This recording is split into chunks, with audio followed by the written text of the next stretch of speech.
यहाँ तो बस कचरा ही कचरा है। मुझे तो इस कचरे में आज कुछ भी नहीं मिल रहा है। अरे ये देखो, मुझे कचरे में कितनी सारी प्लास्टिक की बोतल मिली है। इन प्लास्टिक की बोतल का तो हम काफी इस्तेमाल कर सकते हैं। और मुझे भी यहाँ पर ये पन्नी में बहते हुए कुछ फल मिले हैं। काफी ताजा फल है, लगता है पेड़ से गिरकर सीधा नदी में बहते हुए यहाँ आए हैं। ये नदी में बहता हुआ कचरा भी किसी खजाने से कम नहीं है। कुछ ना कुछ तो मिल ही जाता है। चलो अब अंदर चलते हैं, शाम होने को आई है, खाने की तैयारी भी तो करनी है। नदी किनारे जंगल में बसे लकड़ी घास फूस के बने हुए छोटे से ससुराल में रहती थी। आखिरकार ऐसी भी क्या मजबूरी रही थी इन सभी बहुओं की, जो इन्हें गांव छोड़कर नदी किनारे जंगल में अपना बसेरा करना पड़ रहा था। और क्यों नदी किनारे पानी में बहते हुए आ रहे कचरे में भी सभी बहुएं कुछ न कुछ चुनकर निकाल रही थी। आइए इसके पीछे की कहानी जानते हैं। अरे अब तो लकड़ी काटने के लिए इस जंगल में कोई पेड़ ही नहीं बचा। देखो तो सिर्फ कितने गिने चुने पेड़ रह गए हैं। ऐसे तो हम लोगों का गुजारा चलना मुश्किल हो जाएगा। और नहीं तो क्या, लकड़ी काटने के अलावा हम सभी भाइयों को कोई और काम भी तो नहीं आता है। इतनी सी लकड़ियों को बेचकर तो हम सिर्फ चंद पैसे ही कमा पाएंगे। रघु, सोमनाथ, संजय, विजय, विनीत, संदीप, आकाश, रोहित, पीयूष, प्रदीप, ये सभी भाई अपने गांव में बने जंगल में पेड़ों से लकड़ियां काटकर उन्हें शहर ले जाकर बेचते थे और इसी तरह ही अपने पूरे परिवार का खर्चा चलाते थे। लेकिन बीतते समय के साथ साथ अब जंगल की लकड़ियां कम होने लगी थी, जिससे इन सभी को काफी दिक्कत आती है। और एक दिन, आप लोग हमारे साथ ऐसे कैसे कर सकते हैं? अरे ये जंगल ही तो हमारी रोजी रोटी का सहारा है। अगर हम जंगल से लकड़ी काटकर बाहर शहर में नहीं बेचेंगे तो हमारा परिवार तो भूखा मर जाएगा। हाँ साहब, ऐसा मत करिए, हमसे हमारी रोजी रोटी मत छीनिए। तुम्हारी रोजी रोटी के चक्कर में जंगल से कितने सारे पेड़ कट चुके हैं। सरकार ने अभी जंगल से पेड़ काटने पर प्रतिबंध लगा दिया है। अगर तुम में से कोई भी जंगल से लकड़ी काटते हुए मिल गया तो उसे बहुत लंबी जेल हो जाएगी। जंगल से लकड़ी काटने पर प्रतिबंध लगने की वजह से सभी भाई काफी परेशान होते हैं और अब उन सब का गुजारा चलना काफी मुश्किल हो गया था। आखिरकार कब तक आप सब इसी तरह दुखी रहेंगे? खाना खा लीजिए। हमारा कुछ भी खाने का मन नहीं कर रहा है। खाने को देखकर हमें तो अपनी रोजी रोटी की फिक्र हो रही है। हम लोग तो एक गांव में रहते हैं और गांव में तो कितने सारे जंगल होते हैं। तो क्या इस जंगल के अलावा कोई और जंगल नहीं है जिससे आप लोग लकड़ियां काट सकें? एक जंगल है, लेकिन वो यहाँ से बहुत दूर है। अगर हम सुबह लकड़ियां काटने जाएंगे तो शाम से पहले वापस ही नहीं आ सकेंगे। तो क्या हुआ, आप लोग जाइए और अपने खाने की फिक्र मत कीजिएगा। हम सभी घर का काम खत्म कर खाना लेकर आपके पास दोपहर तक आ जाया करेंगे और शाम में हम सब लोग साथ में ही घर आया करेंगे। अपनी अपनी पत्नियों की बात मानकर सभी भाई अपने गांव से कई सौ दूर बने जंगल में रोज सुबह सुबह अपनी अपनी कुल्हाड़ियां लेकर पेड़ की लकड़ियां काटने के लिए चले जाते हैं। वहीं अब सभी बहुएं जल्दी से सारा काम खत्म करके अपने अपने पतियों के लिए खाना बनाती हैं और खाना लेकर उनके पास जाने लगती हैं। लेकिन वो जंगल उनके घर से इतना दूर था कि दोपहर के बजाय उन सबको वहां पहुंचते पहुंचते रोज शाम हो जाती थी। ये क्या, सारा का सारा खाना ठंडा हो गया। हम दोपहर के निकले थे और पहुंचते पहुंचते शाम हो गई। 3 दिन से हमारे पति कुछ भी नहीं खा पा रहे हैं। अरे हम लोगों ने तो तुम लोगों से पहले ही कहा था खाना लेकर आने की कोई जरूरत नहीं है। बेकार में तुम लोग इतना दूर आती हो और हम लोग खाना भी नहीं खा पाते। कैसे? सुबह भी आप लोग कुछ खाकर नहीं जाते हैं और पूरा दिन भूखे रहेंगे तो काम कैसे करेंगे? हमें कुछ ना कुछ तो सोचना पड़ेगा। वो सभी इस जंगल किनारे नदी के किनारे खड़े होकर बात कर ही रही होती हैं कि तभी मेघा सोचती है, अरे हम काम क्यों नहीं करते? गांव में वैसे भी हमें कुछ काम नहीं है। पूरा दिन तो हम लोग खाली ही बैठी रहती है और गांव में ज्यादा किसी से बोलचाल भी नहीं है। तो क्यों ना हम सब अपना थोड़ा बहुत सामान लेकर इसी नदी किनारे आकर बस जाएं। अगर हम यहाँ रहेंगे तो समय पर अपने पति को खाना भी दे पाएंगे और उनके साथ भी रहेंगे। तुम लोग क्या कह रही हो? ये इतना भी आसान नहीं है। पता है यहाँ पर तुम्हें कितनी परेशानियां हो सकती हैं। इन लोगों की बात सही है, लेकिन मेघा भी बिल्कुल ठीक कह रही है। शुरुआत में हो सकती है हमें परेशानियां रहने में, लेकिन धीरे धीरे आदत लग जाएगी। और यहाँ तो नदी भी है, हमें पानी की भी कोई कमी नहीं होगी और जंगल से भी हमें फल वगैरह मिल जाएंगे और हम तो यहाँ पर खेती भी कर सकते हैं। अपनी पत्नियों के बार बार कहने पर सभी पति आखिरकार उनकी बात मान जाते हैं, जिसके बाद अब वो सभी घर जाते हैं और घर का सारा जरूरी सामान पैक करके अगले दिन ही जंगल के पास बनी नदी किनारे आ जाते हैं। सबसे पहले हमें यहाँ घर बनाना होगा। अब हमारे पति तो लकड़ियाँ काटने चले गए, इसलिए ये काम हमें ही करना होगा। लेकिन हम घर बनाएंगे कैसे? हम अपने पतियों से लकड़ियां ले आते हैं और घास फूस और इन पत्तों की मदद से एक छोटी सी झोपड़ी बना लेंगे और आराम से रहेंगे। सभी बहुएं अपने पतियों से लकड़ियां लेकर आती हैं। वहीं आसपास से बेल, घास फूस और पत्तों को इकट्ठा करती हैं और सबसे पहले लकड़ी की मदद से एक छोटा सा घर का ढांचा तैयार करके घास फूस, पत्तियों और बेल से ढक देती हैं। चलो अब घर तो तैयार हो ही गया। ऐसे ही कुछ दिन गुजर जाते हैं। सभी भूमि नदी किनारे बैठकर बर्तन और कपड़े धो रही होती हैं कि तभी नदी से बहता हुआ कुछ कचरा आता देख बताओ भला, लोगों ने नदी को भी नहीं छोड़ा, कितना सारा कचरा आ गया है। चलो अब इस कचरे को साफ करते हैं। सभी बहुएं मिलकर नदी के किनारे आई कचरे को साफ कर रही होती हैं कि तभी उन्हें उस कचरे के अंदर से कुछ बोरी और कुछ कांच की बोतल मिलती हैं, जिसे देख ये तो काफी सारी बोरियां नदी में बहती हुई यहाँ आ गई हैं। हम इन बोरियों से अपने घर की छत को ढक सकते हैं। वैसे भी हल्की हल्की धूल हमारी छत से अंदर आती रहती है, इससे हमारी छत पूरी तरह से ढक जाएगी। कांच की बोतल कितनी सुंदर है ना, इन्हें हम गर्म करके अच्छे से काट देंगे, फिर ये बिल्कुल कांच के ग्लास की तरह ही काम करेंगे। जहां कुछ बहुएं उन बोरियों को सुखाकर घर की छतों और दीवारों को ढक देती हैं, वहीं कुछ कांच की बोतल को बीच में से काटकर उन्हें घिसकर उनसे गिलास बना लेती हैं। और अब इसी तरह आए दिन किनारे से जो भी बहता हुआ कचरा आता, उन सब में उन सभी लोगों को कुछ न कुछ मिलता ही रहता। आज तो हमें इस नदी किनारे काफी कुछ मिला, जैसे ये प्लास्टिक की बोतल, टायर और ये बहते हुए कुछ फल।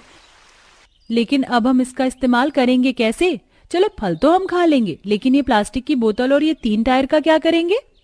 अरे इंसान बहुत कुछ कर सकते हैं। हमारे घर में बैठने के लिए कुछ भी नहीं है। हम टायर पर कपड़ा डाल देंगे जो बिल्कुल बैठने का काम करेगा, और इन प्लास्टिक की बोतल में घास डालकर हम इसमें पौधे के बीज डाल देंगे और घर के बाहर टांग देंगे, जिससे अब धीरे धीरे इसमें पौधे और बेल उगेंगे और हमारे घर की शोभा बढ़ाएंगे। ऐसे ही कई दिन गुजर जाते हैं। अरे ये तो एलोवेरा के पौधे हैं। ठंड का मौसम हल्का हल्का शुरू होने को आ गया है और हमारी त्वचा तो देखो कैसी रूखी रूखी सी रहती है। अगर हम एलोवेरा अपनी त्वचा पर लगाएंगे तो हमारी त्वचा बिल्कुल ठीक रहेगी। मेघा शिल्पा के साथ मिलकर ढेर सारे एलोवेरा के पौधे तोड़ती है और उनसे एलोवेरा जेल निकालकर उसके अंदर नारियल का तेल और चावल का पानी मिलाकर उससे क्रीम बनाती है, जिसे लगाने से उन सबकी त्वचा 2 से 3 दिन के अंदर ही काफी ज्यादा चमकने लगती है। हमारे सेठ की बेटी सोनाली की त्वचा भी कितनी रूखी रूखी रहती है ना, बेचारी काफी परेशान रहती थी अपनी त्वचा से। एक काम करते हैं, उसके लिए क्रीम ले चलते हैं, उसे क्रीम भी दे देंगे और सभी गांव वालों से भी मिलेंगे। वैसे ज्यादातर हमारे गांव में किसी से जान पहचान तो थी नहीं, लेकिन जिससे थी उनकी बड़ी याद आ रही है। सभी बहुएं अपनी बनाई हुई क्रीम गांव में ले जाती हैं और अपनी सेठ की बेटी सोनाली को देती हैं, जिसे लगाने पर सोनाली को काफी अच्छा लगता है और 2 से 3 दिन में ही सोनाली की त्वचा काफी अच्छी हो जाती है, जिसके चलते सोनाली अपने घर के नौकरों को भेजकर उन सभी लोगों को एक बार फिर अपने घर बुलाती है। इनसे मिलो, ये है मेरे चाचा के बेटे शुभम, एक स्किन स्पेशलिस्ट डॉक्टर हैं। ये कल ही मेरे घर आए थे और उन्होंने जब मुझे तुम्हारी बनाई हुई क्रीम लगाते देखा तो उन्हें ये क्रीम काफी पसंद आई। मैं आप लोगों से मिलना चाहता था। क्या सच में ये क्रीम आप लोगों ने बनाई है? क्योंकि हमारी स्किन के लिए ये काफी अच्छी है। ये हमने ही बनाई है। क्या आप ऐसे और भी क्रीम और बना सकते हैं? देखिए, अगर आप ऐसे क्रीम बनाकर मुझे भेजेंगे तो जितना मुझे मुनाफा होगा उसका 50% मैं आपको दे दूंगा। सामान मेरा होगा और मेहनत आपकी, और मुनाफा हम दोनों का ही होगा। हाँ क्यों नहीं, वैसे भी घर के काम के बाद तो हम लोग खाली बैठे होते हैं, तो क्यों ना हम ये काम शुरू कर दें। 5 बहुएं ढेर सारी क्रीम बनाती हैं और उन्हें शुभम को दे देती हैं, जिसके बदले उन्हें काफी सारे पैसे मिलते हैं और अब जल्द ही उन सबकी घर की हालत भी ठीक होने लगती है और अब वो उसे नदी किनारे को छोड़कर वापस गांव में आकर अपना एक नया रोजगार शुरू करते हैं और अब पूरा परिवार एक साथ हंसी खुशी रहता है।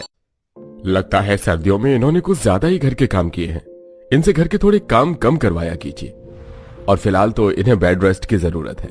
इन्हें सर्दी लग गई है, जितना हो सके गर्म खाना और गर्माहट देने की कोशिश कीजिएगा। ये दवाई मैंने दे दी है। डॉक्टर इतना कहकर वहां से चले जाते हैं। वैजयंती की आंखों में आंसू होते हैं और वो गुस्से में रोते हुए अपनी बेटी को देखकर कहती है, मना किया था ना मैंने तुझे कि मत कर 10 ननंद वाले ससुराल में शादी, और करो 10 ननंद वाले ससुराल में शादी। तूने मेरी एक नहीं सुनी। आज अगर तूने मेरी बात सुनी होती तो शायद तेरे साथ ऐसा ना होता। तुझे तो अपनी ही जलानी थी ना। अपनी माँ की ऐसी बातें सुनकर बहू निहारिका रोने लगती है और उसे बहुत बुरा लगता है, लेकिन अब उसकी हालत इतनी ज्यादा खराब थी कि वो बिस्तर से उठ भी नहीं सकती थी। आखिर ऐसा भी क्या हो गया था निहारिका के साथ जो वो इस कदर बिस्तर पर बीमार पड़ी थी? ये तो अब कहानी में थोड़ा पीछे जाने के बाद ही पता चलेगा। बेटी, अभी भी तेरे पास मौका है। तू अभी भी चाहे तो अपना फैसला बदल सकती है। सोच ले, आगे कदम बढ़ाने के बाद पीछे नहीं हट पाएगी। अरे 1 नहीं, 2 नहीं, 3 नहीं, पूरी 10 ननंद वाला ससुराल है तेरा। अरे माँ, आप भी ना क्या क्या बोलते हो। देखो 10 ननंद का ससुराल है, ये तो और अच्छी बात है कि मेरी 10 ननंद होंगी। हर कोई एक एक काम करेगी तो मुझे घर में कामों के ज्यादा समय नहीं लगेगा। मैं शादी के बाद भी पढ़ाई भी करूंगी और ऑफिस भी संभालूंगी। मुझे अपना करियर बनाना है।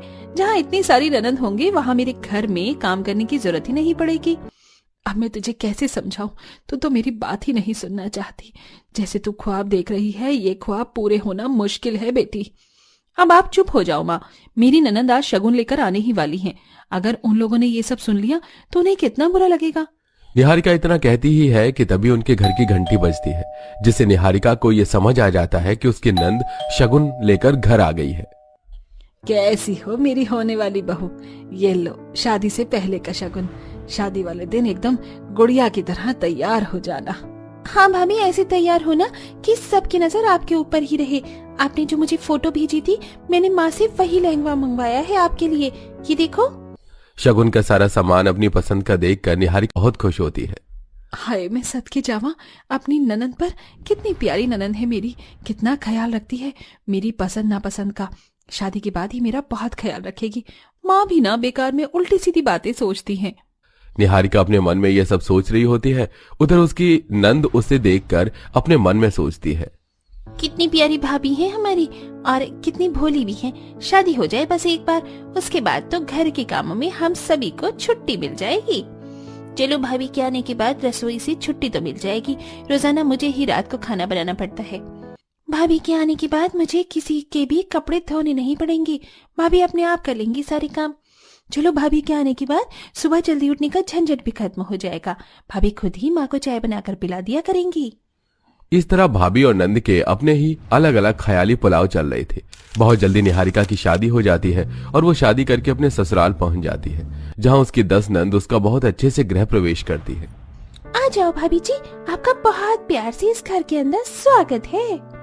तुम हुस्न परी, तुम जानी जहां, तुम सबसे हंसी, तुम सबसे जवां, सौंदर्य साबुन निरमा। हे भगवान काव्या, तेरी एडवर्टाइजिंग दोबारा से शुरू हो गई। तो भाभी का स्वागत कर रही है या एडवर्टाइजिंग करके दिखा रही है? अरे बस करो, भाभी को थोड़ा सा आराम भी तो करना है। चलो, भाभी को उनके कमरे में छोड़ कर आते हैं। इस तरह 10 नंद उसे उसके कमरे में छोड़ने जाती है, जहां वो खूब सारी बातें करती है। क्या बात है, मेरी ननंद तो बहुत अच्छी है। कितनी प्यारी प्यारी बातें करती है। तभी कमरे में सास आती है। अब अपनी भाभी को सोने दोगी या नहीं? वो थक गई होंगी, उसे आराम करने दो। सुजाता के इतना कहते ही 10 नंद अपने कमरों में चली जाती हैं, जिसके बाद निहारिका चैन की नींद सोती है। अगले दिन सवेरे 5 बजे पूजा निहारिका को उठाने के लिए आ जाती है। भाभी दरवाजा खोलो। अरे दरवाजा खोलो भाभी, अभी तक सो रही हो क्या? निहारिका दरवाजा खोलकर बाहर आती है। उफ, इतनी ठंड में 5 बजे आप मेरे कमरे के बाहर? क्या हुआ, इतनी जल्दी क्यों उठा दिया मुझे? नहीं भाभी, दरअसल भैया को जल्दी ऑफिस जाना होता है और माँ पिताजी को सुबह चाय चाहिए होती है और आज आपकी पहली रसोई की रस्म है, इसलिए मैं आपको उठाने आ गई। अच्छा हाँ, मैं तो भूल ही गई थी कि मेरी पहली रसोई की रस्म भी होनी है। चलो, मैं आती हूँ। सुबह का वक्त होता है और ठंड ज्यादा लगती है। निहारिका स्वेटर पहनकर रसोई में पहुंच जाती है। चलो कोई बात नहीं, आज तो मेरी पहली रसोई की रस्म है, इसलिए सभी आराम से सो रही हैं। इसके बाद तो सब मेरी मदद करवा ही देंगी। निहारिका सुबह 10 नंद के साथ अब पति, सास, ससुर सभी का नाश्ता बनाती है। जैसे जैसे नंद उठती है वो अपनी फरमाइश के हिसाब से नाश्ता बताती हैं। भाभी मेरे लिए अंडा ब्रेड बना देना। मुझे तो नाश्ते में आलू के पराठे खाने हैं, आप मेरे लिए वही बना देना। अच्छा चलो ठीक है, मैं बना देती हूँ। निहारिका को रसोई में लगे लगे बहुत देर हो जाती है। उसे इतना सारा नाश्ता बनाना पड़ता है कि वो थक भी जाती है। बहुत थकावट हो रही है। नाश्ता बनाने के बाद थोड़ा सा आराम करूंगी। घर का काम तो मेरी ननद खुद ही कर लेंगी। निहारिका सबको नाश्ता करने के बाद कमरे में आराम करने के लिए जा रही होती है। अरे भाभी कहाँ जा रही हो? बहुत सारे गंदे कपड़े पड़े हैं, पहले वो धो लो। और घर के काम भी नहीं हुए हैं, उसे भी कर देना, उसके बाद आप आराम कर लेना। 10 नंद 10 तरह के काम बताकर अपने कमरों में चली जाती हैं, जिसके बाद निहारिका को अकेले ही घर के सारे काम करने पड़ते हैं। ये क्या, मैंने तो कुछ और ही सोचा था, लेकिन यहाँ तो कुछ और ही हो रहा है। आराम करने तो मैं जाने वाली थी, लेकिन मेरी जगह मेरी 10 ननंद आराम करने चली गई। निहारिका को नाश्ता बनाने के बाद लंच भी बनाकर तैयार करना पड़ता है और उसके बाद वो घर के काम करती है। घर के काम करते करते शाम का वक्त हो जाता है, जिसके बाद अब उसे डिनर की तैयारी करनी थी। भाभी, हमारे लिए तो आप आज मटर पनीर की सब्जी बना देना, बहुत दिन हो गए हैं मटर पनीर खाए हुए। और हमारे लिए वेज पुलाव बना देना, हरी वेजिटेबल्स डालकर। रात के डिनर में भी उनकी फरमाइश होती है। इसके अलावा उनके पर्सनल काम भी होते हैं, जैसे किसी के कपड़े प्रेस करना या किसी के कपड़े ढूंढ कर देना और भी बहुत कुछ। ऐसे ही घर के सारे काम संभालते हुए और 10 नंद के पर्सनल काम करते हुए निहारिका को कुछ दिन बीत जाते हैं। ऊपर से ठंड में उसे ठंडे पानी में सारे काम करने पड़ते हैं। मेरे तो हाथ ही सुन हो गए ठंडे पानी में कपड़े धोते हुए। सुबह से शाम तक बर्तन भी मुझे ही धोने पड़ते हैं, मेरी ननंद कुछ नहीं करवाती। काश मैं माँ की बात सुन ही लेती तो आज मुझे ये दिन न देखना पड़ता। ये सब मेरा ही किया धरा है। मुझे 10 ननंद की ससुराल में शादी करनी ही नहीं चाहिए थी। अब जो हुआ है उसे भुगत भी रही हूँ, इसके अलावा अब कर भी क्या सकती हूँ। माँ, मेरी बहुत ज्यादा तबीयत खराब हो रही है। अगर मैं आ रहूंगी तो मेरी 10 ननंद मुझसे ऐसे ही काम करवाती रहेंगी। आप मुझे यहाँ से लेकर चलो। मैं तो तुझे पहले ही कहती थी, मैं तेरा बैग पैक कर रही हूँ, इतने तू थोड़ी देर आराम कर ले। और आप लोग मुझे थोड़ा सा अपनी बेटी के साथ वक्त दे दीजिए। बहन जी, मेरी बेटियों की गलती के लिए मैं माफी मांगता हूँ, लेकिन ये नहीं कहूँगा कि आप बहू को यहाँ पर छोड़कर चले जाओ, क्योंकि इसमें सारी गलती मेरे परिवार वालों की ही है। चलो सुजाता। इस तरह आनंद और सुजाता कमरे से निकलकर अपने कमरों में चले जाते हैं। वहीं वैजंती अपनी बेटी का सामान पैक करके उसे अपने साथ अपने घर ले जाने के लिए तैयार कर लेती है। कुछ देर बाद वैजंती कमरे से बाहर अपनी बेटी के साथ आती है। अपने ही सामने अपनी भाभी को जाते हुए देख 10 नंदों को बुरा लगता है। भाभी, आप कहाँ जा रही हो? हमें छोड़कर मत जाओ। हमने आपके साथ बहुत बुरा किया, हमें माफ कर दो भाभी। आज के बाद ऐसा नहीं होगा भाभी, मत जाओ घर को छोड़कर। मामी, हमें अपनी गलती का एहसास है, हमें माफ कर दो। हम सभी आज के बाद आपसे कोई काम नहीं करवाएंगे, ये हमारा वादा है।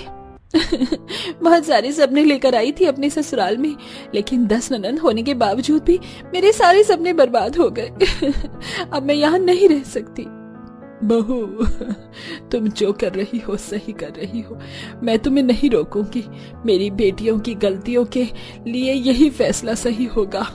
सुजाता इतना बोलती है। निहारिका की 10 नंद जमीन पर बैठकर हाथ जोड़ते हुए निहारिका से माफी मांगती हैं और एक आखिरी मौका मांगती हैं। निहारिका को उनके ऊपर दया आ जाती है और वो उन्हें माफ कर देती है। अरे अरे, आप लोगों को ये सब करने की जरूरत नहीं है, चलो खड़े हो। इस तरह 10 नंद निहारिका को प्यार से उसके कमरे में ले जाती हैं और आराम करने के लिए कहती हैं। अब घर के सारे काम से लेकर अपनी भाभी की अच्छी देखभाल 10 नंद खुद कर लेती हैं। तो दोस्तों, कैसी लगी आपको हमारी 10 नंद वाली कहानी? हमें कमेंट बॉक्स में कमेंट करके जरूर बताइएगा। साथ ही आप हमें यह भी बताइए कि आपकी कितनी नंद है।